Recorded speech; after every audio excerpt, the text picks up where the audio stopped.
अस्सलाम वालेकुम students, welcome back to the channel. आज हम हमारा अगला चैप्टर पढ़ रहे हैं। पहले हमने एक्टस रियोस और मेंजरिया पढ़ा, फिर हमने थेफ्ट पढ़ा। आज हम पढ़ रहे हैं रॉबरी।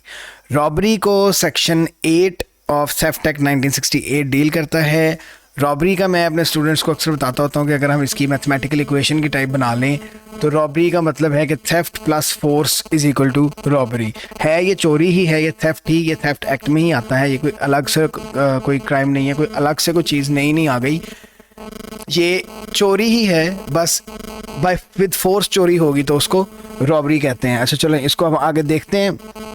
अब ये बात आपने हमेशा याद रखनी है कि जब भी हम किसी भी क्राइम की बात करेंगे, वो रॉबरी है, बर्गलरी है, हैंडलिंग स्टोलन गुड्स है, वो मेकिंग ऑफ विदाउट पेमेंट है, कोई भी क्राइम होगा उसके पहले दो पार्ट्स सबसे ज़्यादा ज़रूरी हैं। हमने पहले दो पार्ट्स को ज़रूर देखना होता है, एक उसका एक्टस रियस और एक उसका मेंजरिया, मतलब एक उसका फिजिकल एलिमेंट और एक उसका mental element. Actus reus of robbery देखते हैं कि एक्टस रियस ऑफ रॉबरी जो कहता है कि जो एलिमेंट्स हमने प्रूव करने होते हैं एक्टस रियस में, वो 3 एलिमेंट्स हैं। उसका पहला एलिमेंट है कि थेफ्ट होना चाहिए, विद फोर्स होना चाहिए। और फोर्स का ज़रूरी मतलब नहीं है कि फोर्स ही हो, you can even put someone in the threat of force, तो वो भी एक्टस रियस में आता है और वो भी रॉबरी ही होती है। और 2 कंडीशंस हैं जो कि फोर्स की हैं, जो मतलब उन कंडीशंस के अकॉर्डिंग ही फोर्स होनी चाहिए, उसके अलावा नहीं होनी चाहिए। और वो 2 कंडीशंस ये हैं कि सबसे पहली बात कि वो इमीडिएटली बिफोर या at the time of theft होनी चाहिए, ठीक है, उसमें ज़्यादा गैप ना हो। और दूसरी बात है कि वो जो फोर्स आपने यूज़ किया वो इन ऑर्डर टू स्टील ही होनी चाहिए, वो in order to do something else नहीं होनी चाहिए, फिर वो रॉबरी में नहीं आता। अच्छा, हम एक आर वर्सेस ज़ेरेई का केस देख लेते हैं जिसमें defendant he pulled a knife and punch the victim whom he knew and took his car keys। ठीक हो गया, he drove the car away and थोड़ी सी देर बाद उसको उनको पता चला कि गाड़ी जो है वो कुछ रास्ते पर है या कुछ फासले पे उनको वो गाड़ी अबैंडन मिल जाती है। अब जो ट्रायल कोर्ट है वो उसके ऊपर रॉबरी लगा देती है, बट कोर्ट ऑफ अपील उसकी रॉबरी को क्वैश कर देते हैं। क्वैश का मतलब होता है कि आपका जो क्राइम है वो ख़त्म कर दिया कोर्ट ने, तो उसको क्वैश करना कहते हैं। वो क्वैश कर देती है कोर्ट ऑफ अपील, और कोर्ट ऑफ अपील कहती है कि इसके अंदर एक चीज़ मिसिंग है, वो ये मिसिंग है कि इसमें परमानेंटली डिप्राइविंग थेफ्ट का, याद है ना आपको, अगर आपने लेक्चर नहीं देखा तो यहाँ मैं ऊपर लगा देता हूँ, आप देख लें उसको क्लिक करके पहले, कि थेफ्ट के लिए ये ज़रूरी है कि you permanently deprive the owner of the property.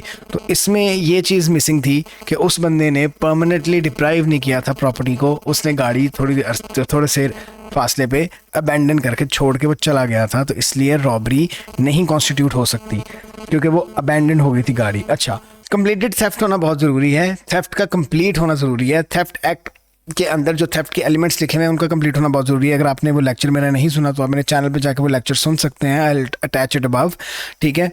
I won't be repeating those, time waste होता है। तो थेफ्ट के एलिमेंट्स का पूरा होना ज़रूरी है रॉबरी को कमिट करने के लिए विद फोर्स, ठीक हो गया, कि थेफ्ट हो पूरा और साथ फोर्स भी हो उसके। अच्छा, उसके एग्जाम्पल में दे रहा हूँ कि अगर आपकी कोई गाड़ी ले जाए और उसमें फ़ोर्स यूज़ ना हो तो भी वो रॉबरी नहीं है, और अगर कोई गाड़ी ले जा के थोड़ी फासले पे छोड़ दे तो वो थेफ्ट नहीं है, तो ना रॉबरी है ना थेफ्ट है। और अगर बाय फोर्स वो आपसे गाड़ी की चाबियाँ छीन ले और गाड़ी ना लेके जाए तो भी ये थेफ्ट में नहीं आता, तो इस पे भी हम रॉबरी नहीं लगा सकते। इसके 2 केस हैं, एक आर वर्सेस ज़ेरेई जो मैंने आपको पहले बता दिया, और एक दूसरा आर वर्सेस वाटर्स है। आर वर्सेस वाटर्स में एक ग्रुप ऑफ यंग पीपल थे और उन ग्रुप ऑफ यंग पीपल में एक बंदे ने एक दूसरे बंदे का मोबाइल छीन लिया, और वो उसको ऊपर को कंडीशन रख रहा था कि तुम फलाना काम करोगे तो मैं तुम्हारा मोबाइल वापस करूँगा। वो बाय फोर्स ही उसने खींचा, लेकिन सिंस खींच के उसने उसको परमानेंटली डिप्राइव नहीं किया उस फ़ोन से, तो वो रॉबरी, वो थेफ्ट नहीं हुआ, तो वो रॉबरी भी नहीं हुई। इसमें ब्लैकमेल हो सकती है, मतलब ब्लैकमेल का लॉ तो इस पर लग सकता है, लेकिन इस पर आप रॉबरी का लॉ नहीं लगा सकते।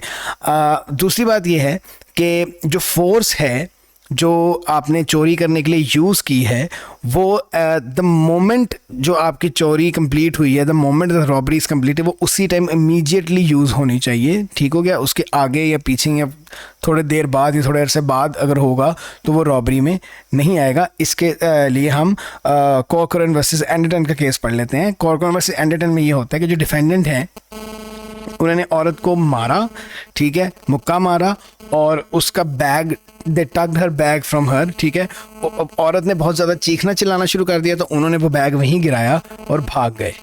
अब फिर वही बात, अगर आपको याद, अगर आप ध्यान से सुन रहे हैं तो आपको समझ आ गई होगी कि ये चीज़ भी रॉबरी में नहीं आती। हाँ, ट्रायल कोर्ट ने रॉबरी लगा दी थी, बट कोर्ट ऑफ अपील ने अगेन वो क्वैश कर दी थी, ये कह के कि भाई इसमें रॉबरी नहीं लग सकती। क्यों नहीं लग सकती? क्योंकि they did not permanently deprive the owner of the property. वो बैग छोड़ के चले गए, तो उसमें रॉबरी कैसे लगेगी? क्योंकि थेफ्ट ही कंप्लीट नहीं हुआ, there must be completed theft. अच्छा, अब इसके बाद थेफ्ट के बाद जो अगली चीज़ है, जो दूसरा जो मैंने बताया था कि theft plus force is equal to robbery होता है। तो जो फोर्स की बात अगर हम करें तो फोर्स भी इमीडिएट फोर्स और या अटेम्प्टेड फोर्स होनी चाहिए, फोर्स या अटेम्प्टेड फोर्स होनी चाहिए। और प्रोसिक्यूशन को ये प्रूव करना बहुत ज़रूरी है कि या फोर्स यूज़ हुई हुई है या थ्रेट ऑफ फोर्स यूज़ हुआ हुआ है, दोनों में से कोई एक चीज़ आपको बहुत ज़रूरी होता है प्रूव करना प्रोसिक्यूशन को, ताकि डिफेंडेंट को वो रॉबरी की गिल्टी साबित कर सकें। इसमें हम R versus Dawson and James देख लेते हैं 1976 का, और बाद में यही चीज़ कंफर्म हुई थी आर वर्सेस क्लॉडेन 1987 में।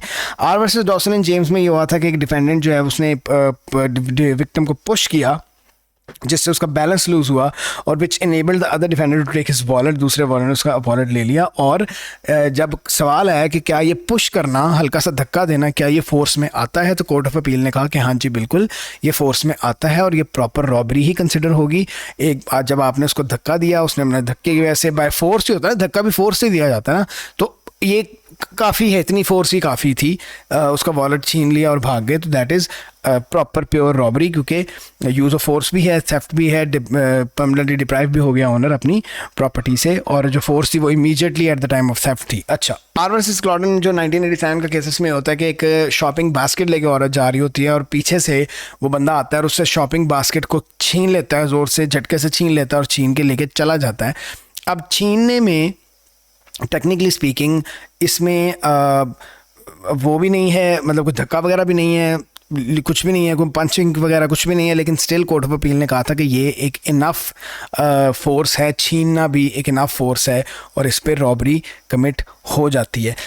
इसके बाद जो हम कहते हैं कि अगर थीफ जो आपका स्नैच करता है आपके बैग का, फॉर एग्जाम्पल ये एक अलग बात, मैं आपको एक पॉइंट बता रहा हूँ, मतलब कि शायद आपके माइंड में ये पॉपअप बात कर रही हो कि भाई तब क्या होगा कि अगर मेरा बैग यहाँ साइड पे ऐसे पड़ा हुआ है और मैं कहीं बैठा हुआ हूँ, तो मुझे नहीं पता लगा कि रॉबर या एक चोर आया, रॉबर तो नहीं हम उसको कह सकते क्योंकि रॉबरी वो है नहीं, वो चोर आया और वो चोर मेरा बैग उठा के भाग गया है और मैं देखते ही रह गया हूँ ऐसे करके कि यार ये मेरे साथ क्या हुआ है, तो ये रॉबरी नहीं है, ये थेफ्ट है।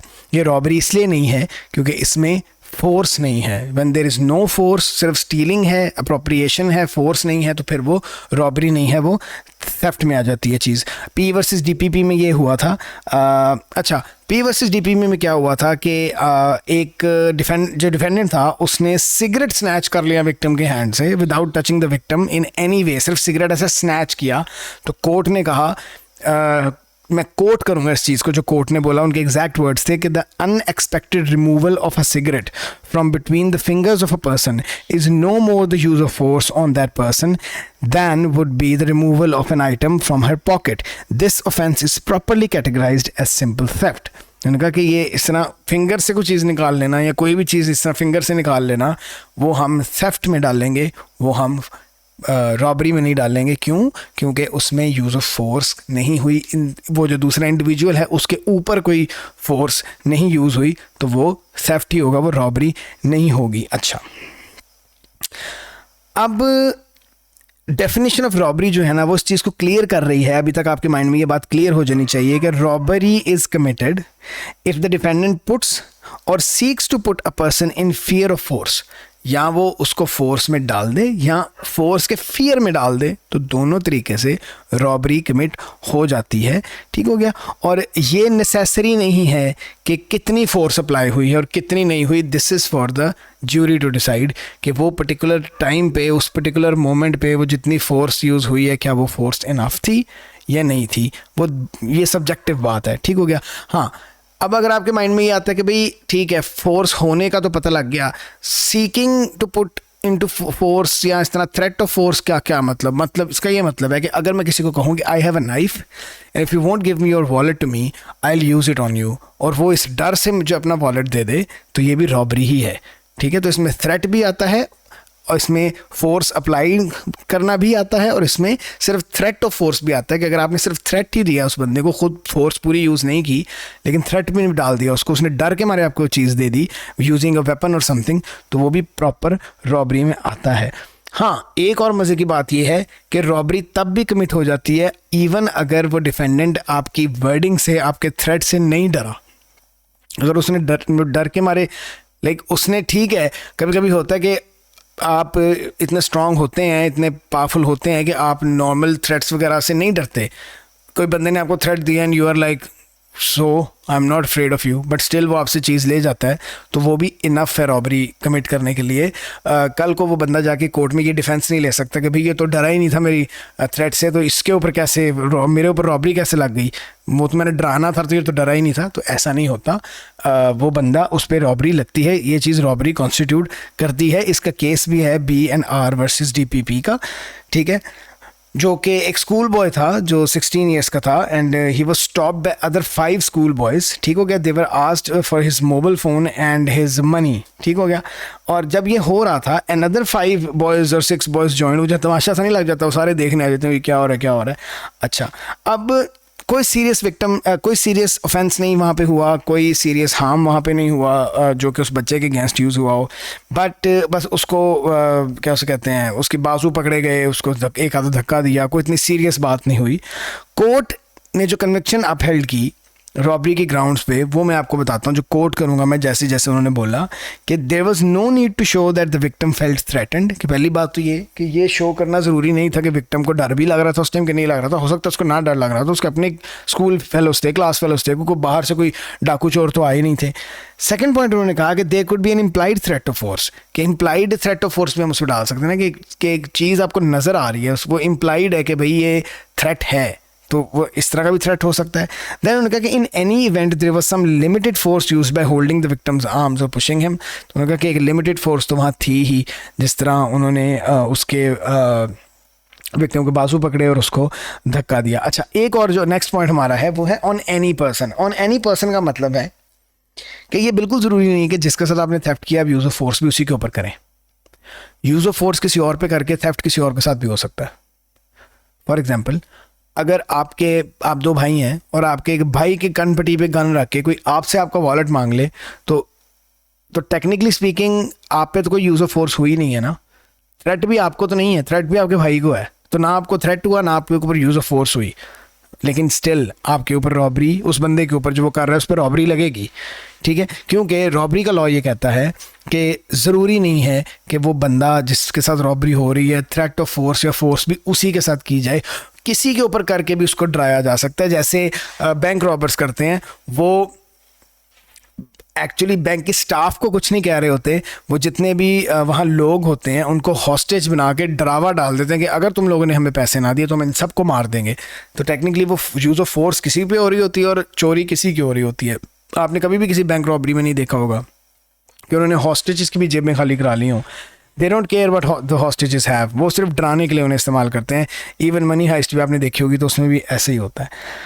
अच्छा, तो इमीडिएटली फोर्स यूज़ हो रही है ना बिफोर और eight the time of the theft, इससे ना 2 प्रॉब्लम्स अराइज होती हैं। जो लॉ बनाया हुआ है, ये जो रूल बनाया हुआ है, इससे 2 प्रॉब्लम्स अराइज होती हैं हमारे पास। एक सवाल उठता है कि इमीडिएटली बिफोर जिसको हम कह रहे हैं, तो हाउ इमीडिएटली, कितना इमीडिएटली बिफोर, 1 मिनट पहले, 2 मिनट पहले, 3 मिनट पहले, कितना इमीडिएटली बिफोर। अच्छा, सेकंड पॉइंट जो बनता है, deciding the point eight which the theft is completed so that the force is not at the time of stealing. कि फिर हमें ये भी डिसाइड करना पड़ेगा कि थेफ्ट किस टाइम हुआ, ताकि उसके अकॉर्डिंग हम देखें फोर्स भी उस टाइम थी कि नहीं। तो ये 2 प्रॉब्लम्स अराइज होती हैं। इसलिए हम आर वर्सेस हेल का केस देख लेते हैं। आर वर्सेस हेल का 1979 का केस है। इसमें जो रॉबर्स थे वो 2 लोग थे, उन्होंने वो घर में एंटर होते हैं, एंटर होके एक वन ऑफ द रॉबर्स जो है वो एक उसके जो क्लेम जो विक्टिम है बेचारी, उसके मुंह पे हाथ रखता है ताकि वो स्क्रीम ना कर सके, और जो दूसरा रॉबर है वो सारा कुछ वो बॉक्स वगैरह से ज्वेलरी वगैरह निकाल लेता है और जाने से पहले वो उसको टाई अप कर देते हैं।